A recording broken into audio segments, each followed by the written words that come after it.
Finally আজকে সূর্য দেখা দিয়েছে আর আমরা এখনো রয়েছি বৌদির বাড়িতে। তো যাই হোক, বৌদির বাড়ি থেকে যাওয়ার আগেই সূর্য দর্শন পেয়ে গেছে, মানে চিন্তাটা একটু কমে গেছে।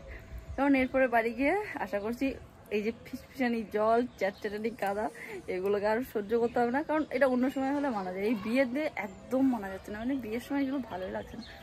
তো মানে সূর্যটাকে দেখে আমি দাদা আর সব দাদাগুলো এসেছিলো, তো দাদারা সব বলছে আগে সূর্যটাকে দর্শন করে আসি, একটু নমস্কার করে আসি, যেমন আজকে আসার জন্য। তো এমনিতে নিউজে বলেই ছিল যে আজকে সূর্য মামা আসবে। বৌদিকে ড্রেসটা আর কি, যেটা ড্রেস না সরি শাড়িটা, ওই বেনারসিটা চেঞ্জ করে আরেকটা বেনারসি পরবে, তো হেল্প করে দেবো। মানে করাই রয়েছে, আর শাড়িটা শুধু চেঞ্জ করবে। মুখটা হালকা হালকা একটু কেঁদেছে, তো সেসব মিলে একটু একটু মানে মুখটা খারাপ হয়ে গেছে। তো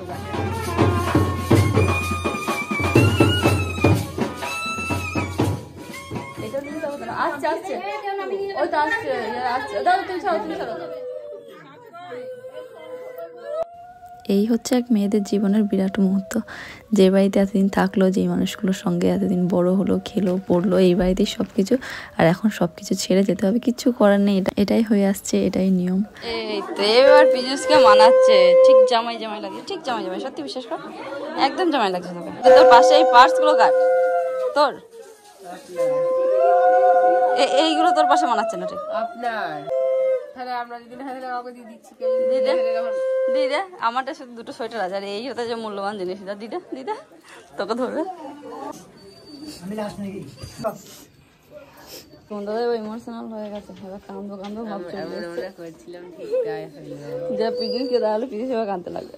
যা এই যে এই বাচ্চাটা আর কি, এরা দুজন যমজ বোন, মানে ওই বাচ্চাটা না, ওরা আর একটা বোন রয়েছে, তো এখন কাঁদছে। তো এই ছোটো থেকে আর কি বৌদির কাছে মানুষ, বৌদির কাছে রাত্রিবেলায় শুতো, খেত, পড়তো, সারাদিন বৌদির সঙ্গেই থাকতো। তো ওর এখন মন খারাপ, ও তো বুঝতে পারছে না, কিন্তু এটা বুঝতে পারছে যে হ্যাঁ ওর চলে যাবে এই জিনিসটা। এই যে ব্যান্ড পার্টির লোকজন চলে এসছে, গাড়িও রেডি, আর এদিকে আসছে এবার মায়ের ঋণ, বাবা মায়ের ঋণ আর কি শোধ করে দিচ্ছে এই এক মুঠো চালে। এইটা ভীষণ কষ্টের একটা ব্যাপার। কুকুরটাই ঠিক আছে, দেখো সবার মাঝে ব্যাস, ও যেতে দেবে না, হ্যাঁ বৌদিকে ঠিক যেতে দেবে না, আটকাচ্ছে। এটা হচ্ছে আমার মায়ের বলা কথা। তো মা বলে কি যে রাজা 10টা হাতি পুষতে পারে, কিন্তু একটা মেয়ে পুষতে পারে না। এই হচ্ছে ব্যাপার, বাস্তব এটাই। সারা জীবনের ঋণ এই এক মুঠো চালে ব্যাস সব শোধ। তো এই মুহূর্তটা সত্যিই অনেক কষ্ট লাগে, খুবই দেখলেও কষ্ট লাগে, যার হয় তার তো কষ্ট হয়।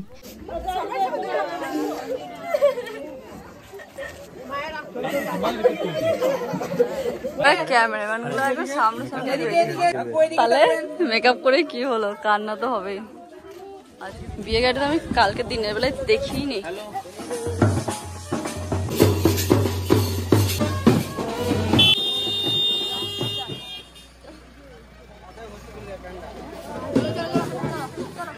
এই যে এটা হচ্ছে বাবা ধর্মরাজের মন্দির। তো এই মন্দিরটার জন্য এই গ্রামটা মানে একটাকে সবাই চেনে। তো বাবা মহাদেবের মন্দির আর কি। আর এখানটায় পুজো হয়, বছরে একবার পুজো হয়, ধর্মরাজ পুজো হয়, আর তখন ভীষণ ধুম হয়। আমি এই পুজোতেই 2বার বা 3বার মনে হয় যেন আমি আগে এসছি এই গ্রামে। তো এখন ওখানেই প্রণাম করতে গেছে বৌদি। তো এখন মন্দিরে প্রণাম শেষ, আর সকালের সঙ্গে লাস্ট মানে দেখা করে বৌদি বেশি কান্না বলতে গেলে এতটাও কাঁদিনি মনে হয়, বৌদি খুবই কাঁদছে। তারপরে এখন গাড়িতে উঠে যাওয়ার সময় তো সত্যি আমারও সেই সময়টা ভীষণই কষ্ট হচ্ছে। তো যাই হোক, আপাতত চলে এসেছি ট্রেনে। গ্রামটা একটু সামনে টুকু এই ব্যাংকাটি যেটা রয়েছে, এরা বাজারে বাজারে যাচ্ছে। তারপরে গ্রামটুকু পার করে ওরা আবার গাড়িতে উঠে চলে আসে।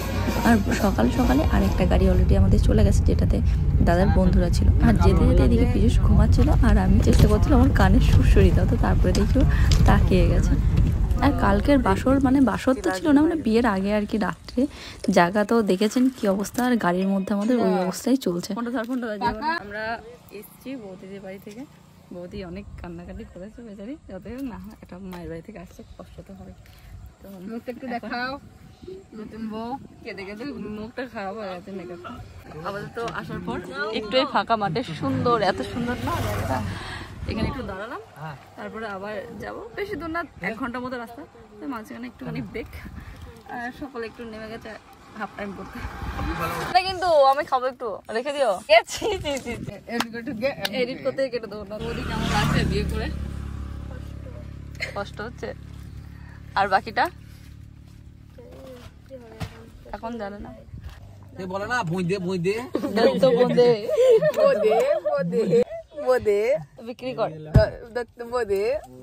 না না কোথায় চললে কোথায় মাছ দেখতে ঘুরতে চললো মনে হয় বাহ ভালো ভালো চলতে চল যা গেলে চেপ পর এইভাবে হঠাৎ করে গেলে চেপ পর ভালো খুব ভালো তাই বলবো হ্যাঁ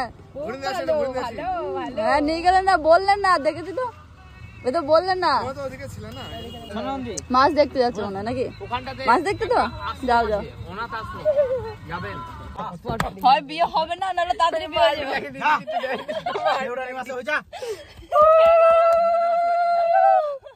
অন্যের মোটক বলে কিন্তু বিয়ে হবে না সময় মনে সামলাইতে পারবো না মোটক সামলাতে না পারলে বিয়ে বউ কি করে সামলাবে মোটক সামলাতে শেখো সামান্য মোটক তাহলে বউটা কি করে সামলাবে এই যে গ্রামে ঢুকে গেছে আর এদিকে ব্যান্ড পার্টি এসে গেছে এবার আস্তে আস্তে গ্রাম ঘোরাচ্ছে আর ব্যান্ড পার্টি অনেক ছেলে ওই যে ডোনা নাচ এই যে মায়ের সাথে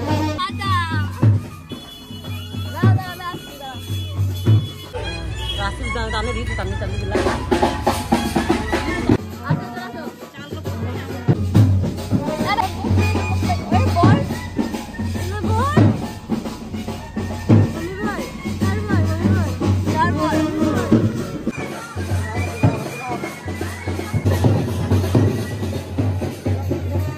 তো আমাদের গ্রামে প্রায় 5-6টা মন্দির রয়েছে, সেগুলোতে সব নেমে নেমে প্রণাম করেছিল। তো আমি 2-3টেতে গেছিলাম, বাকি আমি আর যাইনি। তো সকলে আর কি আনন্দ করতে করতে আর কি বাসনা টাসনা নিয়ে নাচতে নাচতে আসছিলো। আর আমার সারা রাত কালকে তো দেখেছেন আগের ব্লগে যে আমি ঘুমাইনি কিছু না, পুরো এবার সকালবেলায় মনে হচ্ছে যেন পা হাত পা টলছে। এবার গিয়ে মানে কখন বাড়ি থেকে একটু শুয়ে পড়বো আমার সেই ধান্দা এখন। তো এসে এখন আশীর্বাদ হচ্ছে, জেঠুমা এখন বৌমাকে আশীর্বাদ মানে বরণ করে নিল, তারপরে আশীর্বাদ হচ্ছে। নতুন বৌদিদের পিছনে আর কি একজনকে ছাতা নিয়ে দাঁড়াতে হয়, তো সেটা আর কি ছেলেদের মানে বাড়ির জামাইকে। তো ওই হচ্ছে একমাত্র আমি এই বাড়ির একমাত্র মেয়ে, মানে 4 ভাইয়ের 1 বোন আমি। তো জামাই ওই একটাই আছে, তা ও তো আসতে পারেনি। তো তাই সবাই বলছে তো তুই একটু দাঁড়া ছাতা ধরে জামাইয়ের পরিবর্তে। তো সেই জন্য আর কি মজা করছিল, আর আমি একটুখানি দাঁড়ালাম, ধরতে হয় দাঁড়াতে হয়, তো সেই জন্য আর কি আমিও ধরে আর কি ছাতাতে দাঁড়িয়েছিলাম একটুখানি। তো জামাইয়ের নিয়ম আরও অনেক কিছু ছিল, তো আজকে যেহেতু জামাই নেই তো ওকে ছাড়া সত্যি মানে আমার বিয়েটা আনন্দ তো করলাম, অবশ্যই আনন্দ করেছি, কিন্তু করলেও একটু কোথাও না কোথাও একটু মন খারাপ তো পুরো বিয়েটাতে কাটলোই। তো এরপরে একদম ডাইরেক্ট চলে আসলাম আমি খাবার টেবিলে দুপুরবেলায়, কারণ আমি এরপরে বাড়ি গেছিলাম আর গিয়ে স্নান টান করে শুয়েছিলাম কিন্তু তারপর আর ঘুম হয়নি। বিয়ের বাড়ি বুঝতে পারছেন এত লোকজনের মাঝে ঘুম হয়, তো ঘুম হয়নি। আর এরপরে একদম দুপুরের লাঞ্চের টাইমে একটু আধটু খাবারের শেষে তারপরে মনে পড়লো আমার ব্লগের কী হলো, তখন একটুখানি ভিডিও বানালাম। আর তারপরে এখন খাওয়া দাওয়া করে আমি যাচ্ছি বাড়ি। ওখান থেকে আসার পরে ওসব টুকটাক আমি দেখেছিলাম যেগুলো হচ্ছিলো আর কি, আশীর্বাদ এটা ওটা, তারপর অনেক কিছু নিয়ম ছিল, কুলের ডাল করে মারা এটা ওটা। তা আমি আর ওগুলো ভিডিও রেকর্ড করতে পারি না, আমি ছিলাম ওখানে এসেছিলাম, এসে স্নান করলাম, একটু বসেছিলাম, খেলাম। কেউ আছে কেউ নেই আমাদের বাড়িতে, কেউ আছে ডাকে এই লাগবে। ঠিক আছে, আপাতত এই ভিডিওটা এখানেই শেষ করছি, দেখা হচ্ছে নেক্সট ব্লগে। তো আমার এখন প্রচণ্ড ঘুম পাচ্ছে, মানে এই দিন তো এমনিতেই ঘুম হচ্ছে না, তো কালকে তো রাত্রিবেলায় মানে পিঠটাকে সোজা করে একটু শুইও নি, তো পুরো আমার হাত পা ব্যথা করছে, মনে হচ্ছে না আমার ঘুমাতে বলে পাচ্ছি। অল্প খাবার খেয়ে আসলাম, আর তারপরে এবার গিয়ে শুয়ে পড়বো, আর তারপর যখন ঘুম ভাঙবো তখন উঠবো। আর এমনিতে সব ডাক করছে যে 2 ঘন্টার বেশি ঘুমানো যাবে, 2 ঘন্টা পরেই সব ডাকতে লাগবে বলে দিচ্ছে। ঠিক আছে, তো চলো এই ভিডিওটা এতটাই, দেখা হচ্ছে নেক্সট ব্লগে, টাটা।